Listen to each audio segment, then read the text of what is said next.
Hello બાળ મિત્રો, નમસ્કાર. મારી યુટ્યુબ ચેનલમાં તમારું સ્વાગત છે. આજે હું તમને નવોદય વિદ્યાલય પ્રવેશ પરીક્ષામાં પૂછાય છે તે વિભાગ 2 અંકગણિત સમજાવીશ. અંકગણિતમાં કુલ મુદ્દા પૂછાય છે તે મેં તમને પ્રથમ વિડીયોમાં સમજાવેલું છે. જો તે વિડીયો જોવાનો બાકી હોય તો પ્રથમ તે જોઈ લેવો જોઈએ. આજે હું તમને અંકગણિતમાં પ્રથમ મુદ્દો કે જે સંખ્યા અને સંખ્યા પદ્ધતિ હોય તેની વાત કરીશ. આ મુદ્દામાં કેવા કેવા પ્રશ્ન પૂછાય અને તેના જવાબ કેવી રીતે પસંદ કરવા તે સમજાવીશ. અગાઉ પરીક્ષામાં કેવા પ્રશ્ન પૂછાયા હતા તે પણ સમજાવીશ, જેથી કરીને તમારે કેવી રીતે તૈયારી કરવી તે પણ સમજાઈ જાય. આ વિભાગ પણ 25 માર્કનો હોય છે, તો તમારે વધારેમાં વધારે માર્ક આવે તેવી તૈયારી હું કરાવીશ. આ મુદ્દામાં તમારે અમુક મુદ્દા સમજવાના છે અને અમુક મુદ્દા પાકા પણ કરવા પડશે. જે પાકા કરવાના હોય તે પણ હું તમને કહીશ. હું તમને જે ભણાવીશ તે જવાહર નવોદય વિદ્યાલય પ્રવેશ પરીક્ષા નવનીતનું જે પુસ્તક છે તેમાંથી સમજૂતી, સ્વાધ્યાય, નમૂનારૂપ પ્રશ્નો, અગાઉના પૂછાયેલા પ્રશ્નોની સમજૂતી આપીશ. તો ચાલો બાળ મિત્રો, આપણે આજે પ્રથમ જે પહેલો મુદ્દો આવે છે સંખ્યા અને સંખ્યા પદ્ધતિ તેની વાત કરીએ. આ પ્રકરણમાં આપણે નીચેના મુદ્દાઓનો અભ્યાસ કરીશું. દરેક પ્રકરણમાં આ પ્રકારના મુદ્દાઓની તારવણી અગાઉની 25 વર્ષની પરીક્ષામાં પૂછાયેલા પ્રશ્નોને આધારિત છે. આથી આ પુસ્તકના દરેક પ્રકરણમાં પૂછી શકાય તેવા દરેક મુદ્દાઓનો સમાવેશ થયેલો છે. જો આજે હું તમને જે ભણાવીશ ને તે 1-2 વર્ષ નહીં પણ 25 વર્ષમાં જે પ્રશ્ન પૂછાડે ને તેની સમજૂતી હશે. તો તમે છેલ્લે સુધી મારા વિડીયો બધાય જોતા રહેજો. તેમાં આપણે હવે કયા કયા મુદ્દા પૂછાય તે તમને સમજાવું. તો પહેલો મુદ્દો છે સંખ્યામાં અંકોની સ્થાન કિંમત અને વાસ્તવિક કિંમત. બીજો છે સૌથી નાની અને સૌથી મોટી સંખ્યાઓ અંગેના પ્રશ્નો. તેમાં જોઈએ તો વિશિષ્ટ અંકવાળી મોટામાં મોટી સંખ્યા અને વિશિષ્ટ અંકવાળી નાનામાં નાની સંખ્યા અંગેના પ્રશ્નો પૂછાય. હવે 3 જોઈએ સંખ્યાઓને શબ્દોમાં અને અંકમાં દર્શાવો. 4 જોઈએ સંખ્યાઓના પ્રકાર આધારિત પ્રશ્ન પૂછાય. તેમાં કેવા પૂછાય તો કે પ્રાકૃતિક સંખ્યાઓ, પૂર્ણ સંખ્યાઓ, પૂર્ણાંક સંખ્યાઓ, સમ સંખ્યાઓ અને વિષમ સંખ્યાઓ, વિભાજ્ય સંખ્યાઓ અને અવિભાજ્ય સંખ્યાઓ. હવે 5માં પૂછાય સૂચના અનુસાર સૌથી મોટી સૌથી નાની સંખ્યાઓ અંગેના પ્રશ્નો. તો તેમાં અલગ અલગ છે. એ નંબર પ્રશ્નમાં આપવામાં આવેલા અંકોને આધારિત મોટામાં મોટી સંખ્યા અંગેના પ્રશ્નો પૂછાય. બી પ્રશ્નમાં આપવામાં આવેલા અંકોને આધારિત નાનામાં નાની સંખ્યા અંગેના પ્રશ્નો. સી પ્રશ્નોમાં આપવામાં આવેલા અંકો કરતાં વધારે અંકોની સંખ્યા બનાવવા અંગેના પ્રશ્નો. ડી પ્રશ્નમાં વિકલ્પ રૂપે આપવામાં આવેલી 4 સંખ્યાઓ પૈકીની સૌથી મોટી અથવા સૌથી નાની સંખ્યાઓ શોધવા અંગેના પ્રશ્ન. અને 6થો મુદ્દો છે એકી સંખ્યાઓ, બેકી સંખ્યાઓ અને ક્રમિક સંખ્યાઓના સરવાળા સંબંધિત સૂત્રો. પછી આ જે સંખ્યા અને સંખ્યા પદ્ધતિનું પ્રકરણ છે તેમાં આપણે કુલ 6 મુદ્દા એવા છે કે જે વારંવાર પૂછાતા હોય. તો ચાલો તમને હવે આગળ તેની સમજૂતી આપું. પહેલાં જોઈએ તો સંખ્યામાં અંકની સ્થાન કિંમત. ઘણી વખત સ્થાન કિંમતની બદલે આપણે સ્થાનીય માન એવો શબ્દ પણ હોઈ શકે. તો સ્થાનીય માન અને સ્થાન કિંમત બંને એક જ છે, તે યાદ રાખવું. હવે 1 જોઈએ કોઈ પણ સંખ્યામાં પ્રત્યેક અંકની સ્થાન કિંમત તે સંખ્યામાં તે અંકના એકમ, દશક, શતક વગેરે સ્થાન પરથી નક્કી થાય છે. આપણે એક ઉદાહરણ જોઈએ. અહીંયા 826 સંખ્યા છે તે કેવા 3 અંકવાળી સંખ્યા છે, જેમાં જમણી બાજુથી ડાબી તરફ ખસતા એટલે કે આ બાજુથી આ બાજુ ખસતા અનુક્રમે 6, 2 અને 8 અંક છે. તો તેમાં 6 એ એકમનો અંક, 2 એ દશકનો અંક અને 8 એ શતકનો અંક. શતક એટલે કે 100. બસ આવી રીતે એક સંખ્યા એકમ, દશક, 100 બને. તેના માટે આ 2 નંબરનું જે છે ને એ તમારે IMP છે. કોઈ મોટી સંખ્યાના દરેક અંકની સ્થાન કિંમત જાણવા નીચેનું કોષ્ટક ઉપયોગી થશે. આવી નાની નાની જે હોય ને સંખ્યા એમાં તમે એકમ દશક કે એ તો જાણી શકો, પણ કોઈક મોટી સંખ્યા જે આપી દીધી નવોદયમાં તમને આવી નાની નથી પૂછાતી, પણ મોટી મોટી સંખ્યા પૂછાતી હોય છે.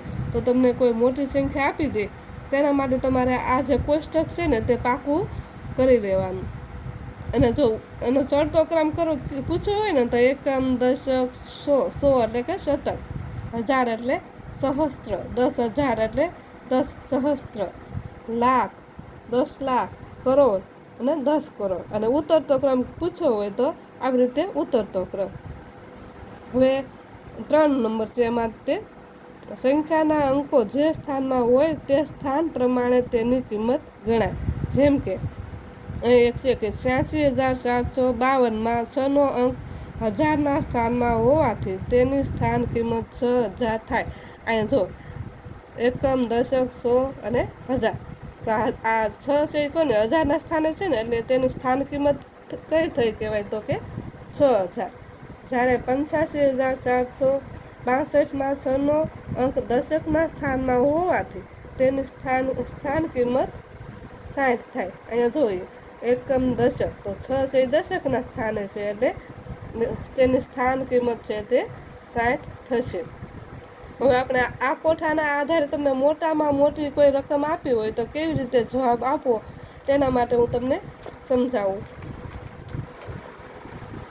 અહીં એક છે 7,06,50,000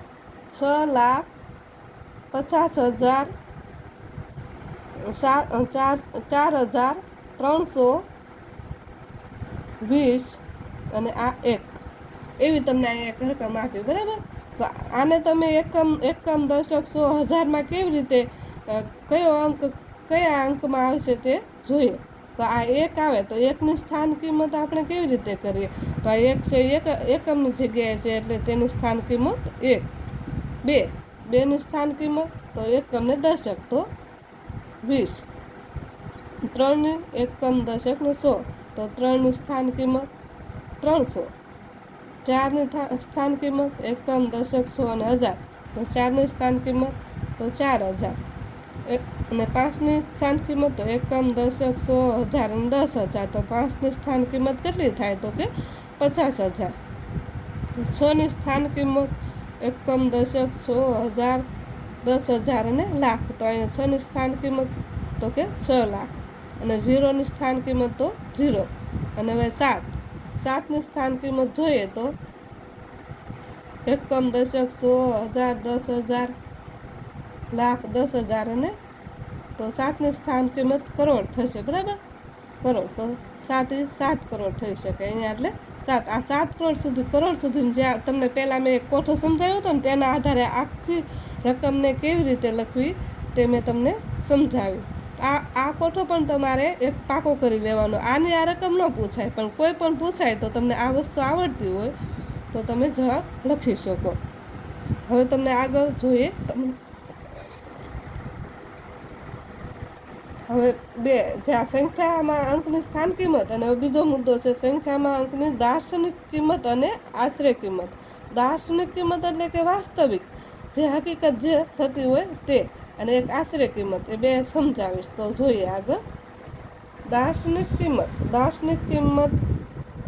કિંમત અર્થાત અંક જે દેખાય છે તે જ કિંમત, અંકની પોતાની કિંમત.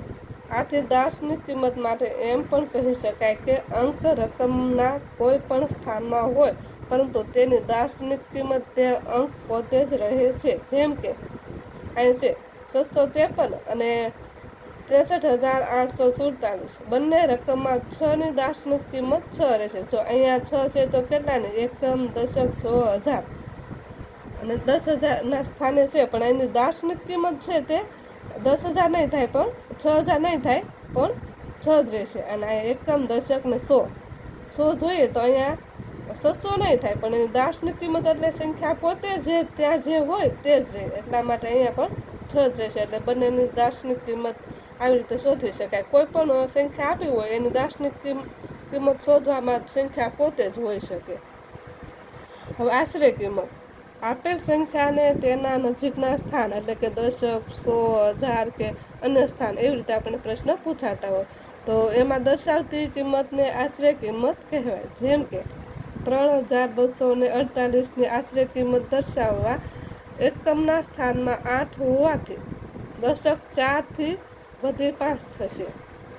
જ્યારે 3284ની આશરે કિંમત માટે એકમના સ્થાનમાં 4 હોવાથી દશક 8નો 8 જ રહેશે. જે આ દશક છે ને તે 8નો 8 જ રહેશે. આ 4 છે તે નાના છે એટલા માટે. અહીંયા જે અર્થાત છેલ્લા સ્થાનમાં અંક 5 છે કે 5થી વધુ હોય તો તેના આગળના સ્થાનમાં 1 અંકનો ઉમેરો થાય. અહીંયા છે બરાબર. છેલ્લો અંક 8 છે. હવે આ કેટલો 5થી વધારે છે તો એનો આગળનો અંક તો કે 4, એમાં 1 અંક વધે એટલે કે અહીંયા 4ની જગ્યાએ 5 થશે. એટલે એવી રીતે આપણે તેની આશરે કિંમત શોધવાની હોય. અહીંયા એક ઉદાહરણ આપેલા છે બે. 3248ની આશરે કિંમત કેટલી થાય? તો આ 32ને તો આમ જ 32 લખી નાખવાના. હવે 48 છે એ 40 કરવા કે 50 કરવા એ નક્કી કરવા માટે આપણે પહેલાં આ જે 48 છે ને એમાંથી 40 બાદ કરો તો 8 આવે બરાબર. બેનો તફાવત કેટલો? 8 તો વધારે છે. તો 50માંથી 48 બાદ કરીએ તો તેનો તફાવત આવે 2. તો આપણે અહીંયા જે નજીકની સ્થાન હોય 38ની બાજુમાં જે હોય તે લઈ શકીએ એટલા માટે અહીંયા 50 મૂકવાના. હવે 3284ની આશરે કિંમત જોઈએ તો તેમાં 32 છે તે રહેવા દેવાના, પણ અહીંયા 84 છે. હવે અહીંયા તમે 90 નજીક લાગશે કે 80 એટલા માટે આપણે અહીંયા એક તમને ઉદાહરણ આપ્યું કે 84 હોય તેમાંથી 4 બાદ કરો ને એટલે 80 થાય બરાબર. અને અહીંયા 90 છે એમાંથી 84 બાદ કરો એટલે 6. આનો 6 તફાવત છે અને આનો 4 તફાવત છે. તો નજીક કોણ છે? 4 રહ્યા. એટલે અહીંયા આપણે 80 મૂકીશું એટલે 3280 થઈ શકશે. આવી રીતે આ આશરે કિંમત કોઈ પણ સંખ્યા આપી હોય તેની શોધી લેવાની.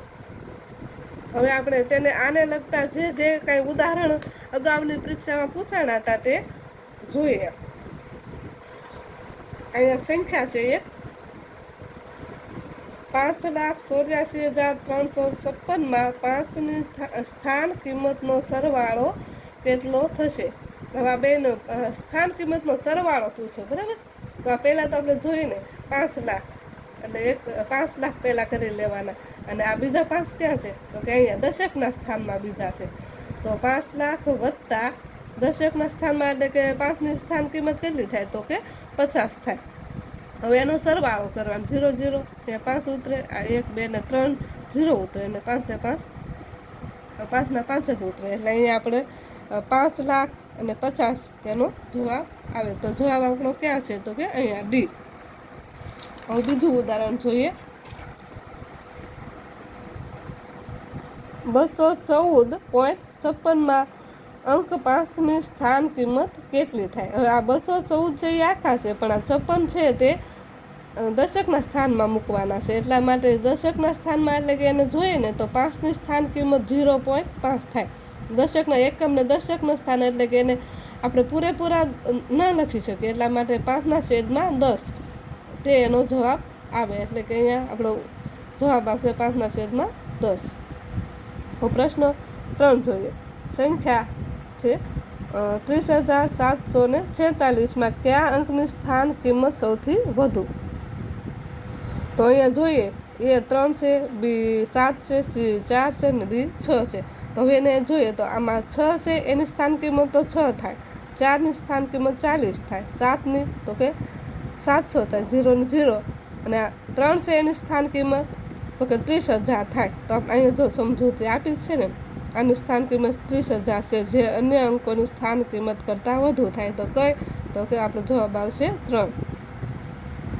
હવે અહીંયા જોઈએ 8,57,956માં 7ની સ્થાન કિંમત અને વાસ્તવિક કિંમત વચ્ચેનો તફાવત. હવે અહીંયા સ્થાન કિંમત અને વાસ્તવિક કિંમત તો છે તે સ્થાન કિંમત શોધવાની, વાસ્તવિક કિંમત શોધવાની અને તફાવત પણ અહીં તમને તફાવત પૂછેલો છે. તેની સ્થાન કિંમત તો જોઈએ તો આ જે સ્થાન કિંમત છે 7ની તો એકમ, દશક, 100 અને 1000 એટલે કેટલા થાય 1000, એટલે કે 7ની સ્થાન કિંમત કઈ થશે તો કે 7000, અને તેની વાસ્તવિક એટલે કે જે સંખ્યા છે તે સંખ્યા પોતે, તો એની સંખ્યા 7 છે તો 7 ને અહીંયા લખવાના. એકમની નીચે એકમ આવે એ ખાસ ધ્યાન રાખવાનું. એને પછી એને બાદબાકી કરી નાખવાની. બાદબાકી કરો એટલે અહીંયા જે જવાબ આવ્યો 6993 જવાબ, તો અહીંયા આપણો 6993 જવાબ ક્યાં છે કે બી નંબરમાં. તો ચાલો બાળ મિત્રો, આપણો પહેલો વિડીયો છે એટલે એટલું રાખીએ. તમને મારો વિડીયો ગમતો હોય, તમને આમાંથી કંઈક નવીન શીખવા મળતું હોય તો મારા વિડીયોને લાઈક કરો, શેર કરો અને સબસ્ક્રાઈબ કરો.